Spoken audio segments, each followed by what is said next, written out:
against Honk. So I'm really looking forward to this one because, as we said, both players super highly seeded here in the upper sixth. How do you say that? Not the upper third, but the upper half of that.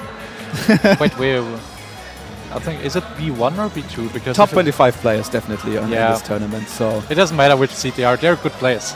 Yeah, it doesn't matter. Yeah, exactly. We saw DD, for example. He wasn't very high seeded, but he's still a very good player and managed to beat Herschel out there. So seeding is just a rough estimation and really comes down to how the players perform. It's just to provide some sort of consistency. Exactly. Yeah. And if you're dare to defy the odds, then more power to you. Yeah. All right. So I think I don't hear. We're still getting some stuff ready there on stage. It's so weird because the background music suddenly stopped playing. Yeah. So that's why I was confused. I was like, did they pull out the switch because of a Pro Controller or something? Or she might have plugged her headphones in there for a second, which might have taken away the sound for a quick second. We still hear the game sound, so it's we have it back. We have it back. Yeah. But yeah, Luigi versus Pit. Okay, so it's going to be a very interesting matchup. Yeah. I mean, it's basically going to be the game of can Luigi land a grab, more or less, I would say. Right? What I want to see is how consistently Honk gets those 0-to-deaths. Yeah. I mean, there's of course other conversions he can do at like higher percents to guarantee the kill with up B, but it's always like you see Luigi and you think instantly, yeah, okay, 0-to-death. I need to be careful of that. But then you forget the up tilt up B, the down throw up B, which he also has in pocket.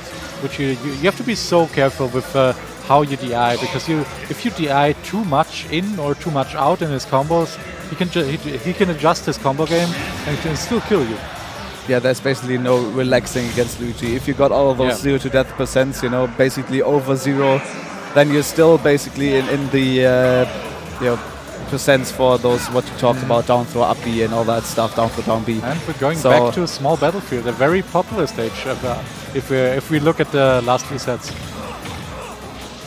I love how Safariwisserin was in shield and Honk just kept on pressing, like just keeping the pressure on to just force her to pick one bad option. Exactly.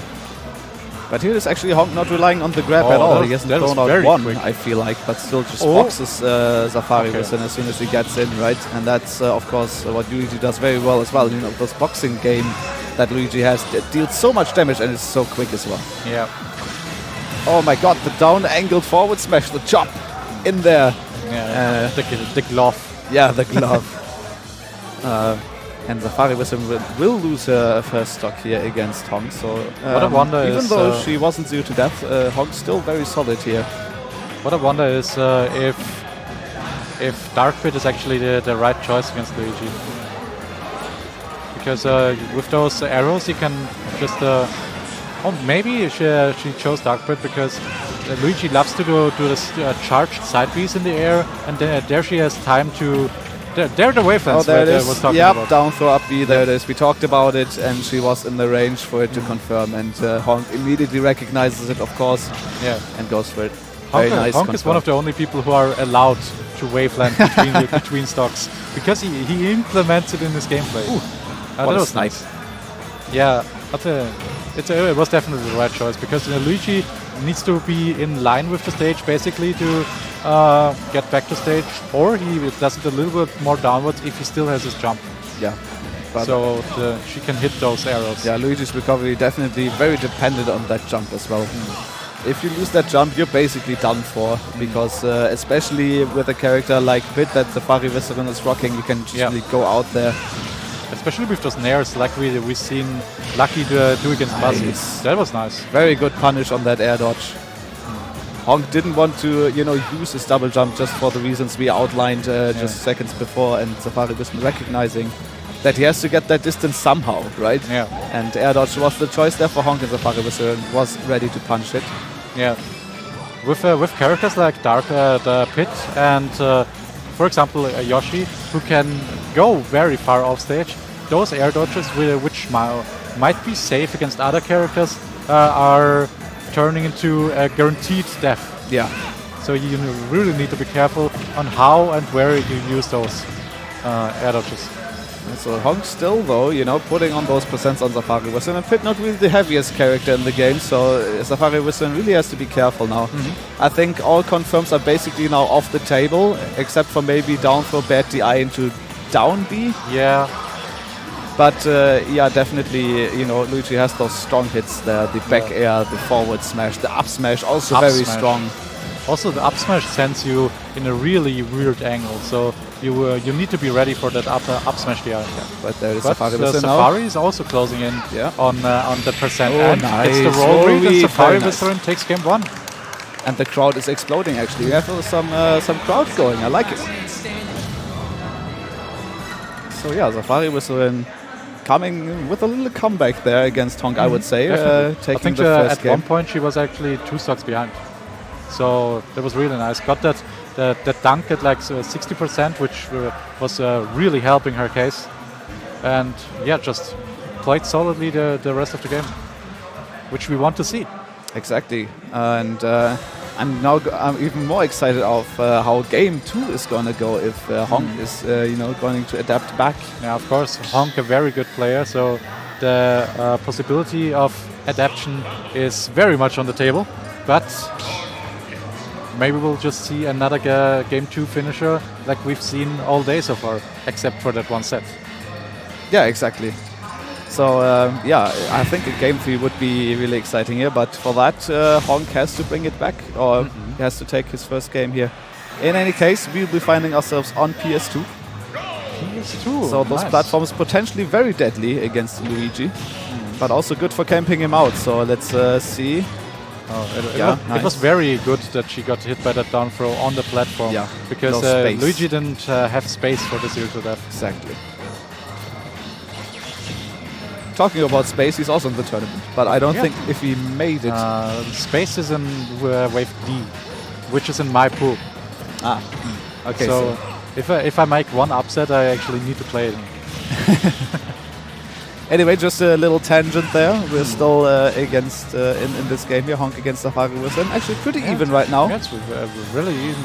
But now Luigi's off stage. Nice. Last hit, good catch by Safariwisserin there. Yeah, she just knows how far she's able to go without having to risk not recovering anymore. With the pit and dark pit, it's obviously a lot harder to get in a position where you can't recover anymore, but it's still something you have to be mindful of. Yeah. Keep count of your jumps. Look at how you go off stage. Exactly, and Safariwisserin actually got the spike there, but the spike's actually so weak that Honk still made it back with that double jump up B, so good recognition there by Honk to not panic and air dodge or something, but stays calm and just gets back to the ledge. So very nice, and actually gets the kill in return as well. So now it's an even stock game, but Safariwisserin definitely has the stock, percent lead. Sorry, go ahead. But yeah, Safari keeps on adding percents and just keeps building her lead. And now we enter that stage of the matchup that I was expecting to see. Like Luigi has a really hard time actually approaching by himself, because fishing for grabs is one thing if you're playing even or ahead, because your opponent actually has to come to you. But now Safari is on the move, and with her jumps and with her arrows that you can space herself, it's going to be hard for Honk to find that one opening.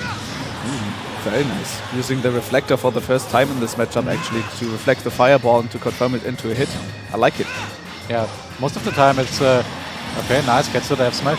Yeah, most of the time it's not really necessary to reflect those fireballs, but she saw that other opportunity and just went for it, and it worked out. Okay, well, that could have been. Ooh, is that gonna kill? Right, no. yeah, nice. Not quite. There's always, it's like with Rob's up air, it's a very high chance of that you do either move wrong. I was very afraid because she didn't ask the air dodge off stage, but of course because she's dark pit, that didn't really matter.